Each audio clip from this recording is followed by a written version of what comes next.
सर्वमंगलमांगल्ये शिवे सर्वार्थसाधिके शरण्ये त्र्यंबके गौरी नारायणी नमोस्तुते।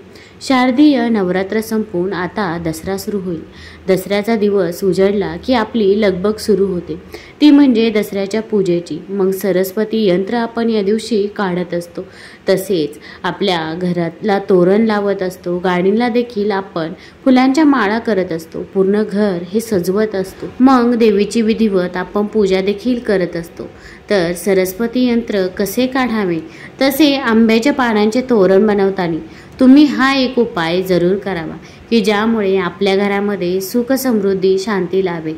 तसेच घरात कोणतीही अडचण बाधा येणार नाही। घरामध्ये कोणतीही नजरबाधा, वास्तुदोष किंवा एखादी नकारात्मक ऊर्जा असेल तर ती देखील दूर होईल। तर सरस्वती यंत्र कसे काढायचे ते अगोदर आपण जाणून घेऊया। दसऱ्याबद्दल अनेक आख्यायिका आहेत, जसे की देवीने राक्षसांशी 10 दिवस युद्ध करून दसऱ्याच्या दिवशी विजय मिळवला। तर काही लोक म्हणतात की पांडव त्यांचा वनवास आणि अज्ञातवास संपवून दसऱ्याच्या दिवशी युद्धासाठी सज्ज झाले होते। तर काही लोक म्हणतात की आज प्रभू श्री रामचंद्रांनी रावणाचा पराभव केला। पण दसरा हा दिवस आपल्या सर्वांसाठी खूप महत्त्वाचा आहे। या दिवशी लोक रावण दहन करतात, आपट्याची पाने वाटून जुने क्लेश संपवतात आणि काही लोक आपल्या उपकरणांची, अवजारांची आणि विद्येची पूजा देखील करतात, ज्यात सरस्वतीची एक प्रतिमा काढली जाते। दसऱ्याच्या दिवशी लहानपणापासूनच आपल्याला सवय आहे की आपण एक एक असे काढून सरस्वतीची प्रतिमा काढतो। तर ही प्रतिमा कशी काढायची, तर आपल्याला एक एक असे काढून घ्यायचे आहे। मग तुम्ही एक एक 5 देखील काढू शकता किंवा 7 देखील काढू शकता किंवा 9 देखील काढू शकता। त्यानंतर मी आता 7 काढून घेतलेले आहे। मग आपल्याला 7 लाईनी या काढून घ्यायच्या आहे। मग तुम्ही स्केलचा देखील वापर करू शकता। आपल्याला फक्त एवढेच लक्षात ठेवायचे आहे की एक हा 7 वेळा काढायचा आहे आणि लाईन पण 7 असाव्यात। पहिली लाईन ही मोठी असावी, त्यानंतर आपण छोट्या छोट्या लाईन या काढत जायच्या आहे। तुम्ही हे पाटीवरती देखील काढू शकता। जर तुमच्याकडे पाटी असेल तर पाटीवरतीच आवर्जून काढावे, कारण की आपण पहिल्यांदा पाटीवरतीच काढायचो। आणि जर तुमच्याकडे पाटी नसेल तर तुम्ही पेजवरती एखाद्या काढले तरी पण चालेल, कारण की आपण या दिवशी दसऱ्याच्या दिवशी याची पूजन करत असतो, मनोभावे प्रार्थना करत असतो। जेव्हा आपण सरस्वती मातेचे हे यंत्र काढत असतो तेव्हा साक्षात सरस्वती माता आपल्यावरती प्रसन्न होत असते असे देखील म्हणतात। हे सरस्वती यंत्र शक्यतो जर तुमच्या घरामध्ये मुले असतील, कॉलेजला जात असतील किंवा स्कूलला जात असतील, त्यांनाच तुम्ही हे सरस्वती यंत्र काढायला लावावे। यामुळे माता सरस्वतीचा आशीर्वाद त्यांना नक्की मिळेल। तर अशा प्रकारे मी एक एक लाईन ही जोडून घेतलेली आहे। आता आपल्याला वरून क्वेश्चन मार्क जसे करतो तशा प्रकारे काढायचे आहे आणि हे शेवटच्या लाईनला जोडायचे आहे। प्रत्येक एक एक समोरून आपल्याला हे काढत जायचे आहे आणि लाईनला जोडत जायचे आहे।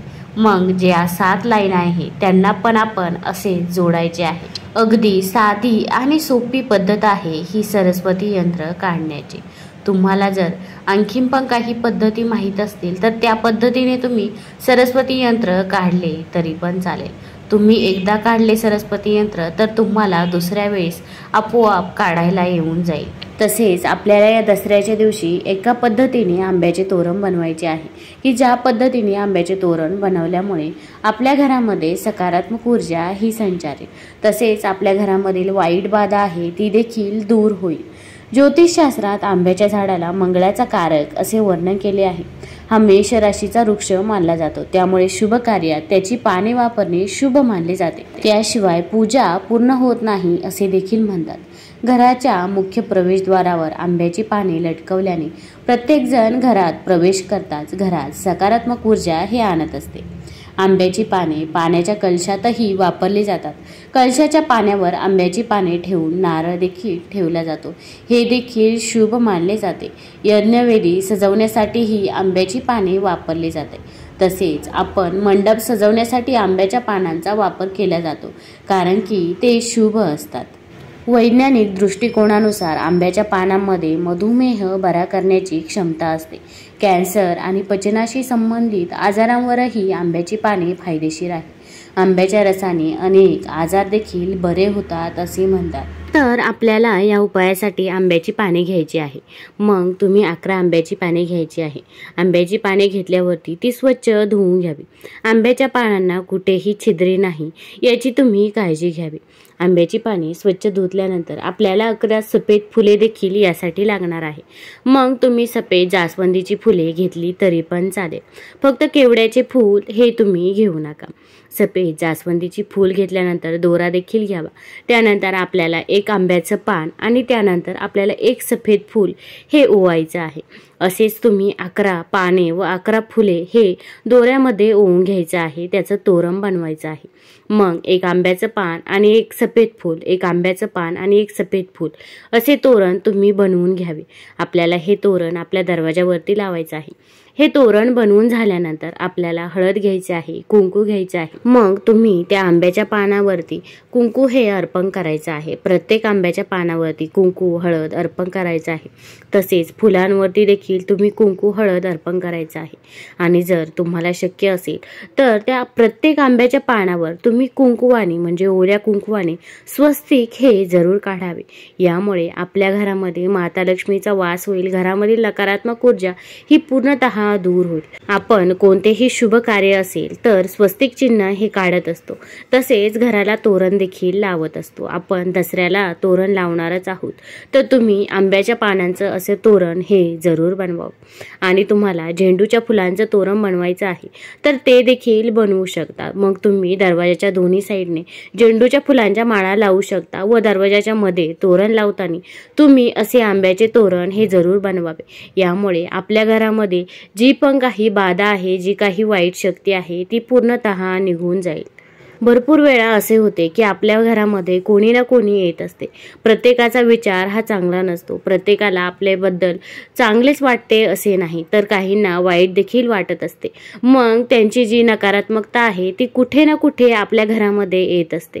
मग ती नकारात्मकता दूर होण्यासाठी आपण हा उपाय जरूर करावा. आंब्याच्या पानांचे तोरण हे जरूर लावावे. तसेच या दिवशी नोकरी व्यवसायासाठी तुम्ही हा एक उपाय करू शकता.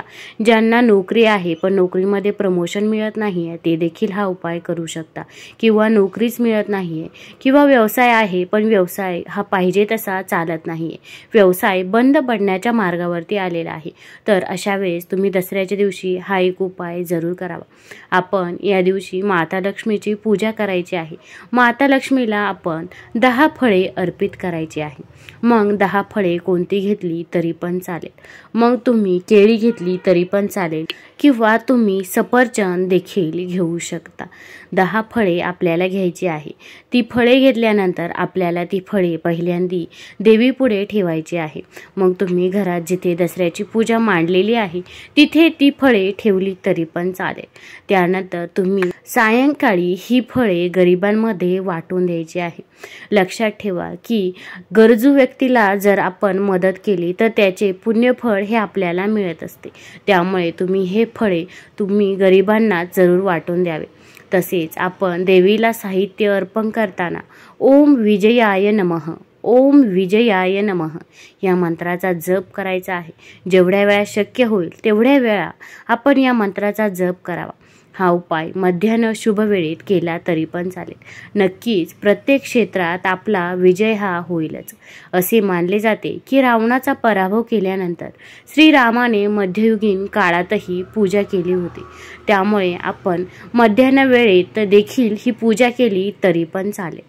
तुम्हाला हा व्हिडिओ आवडला असेल तर चॅनलला लाईक करा, सबस्क्राईब करा. धन्यवाद.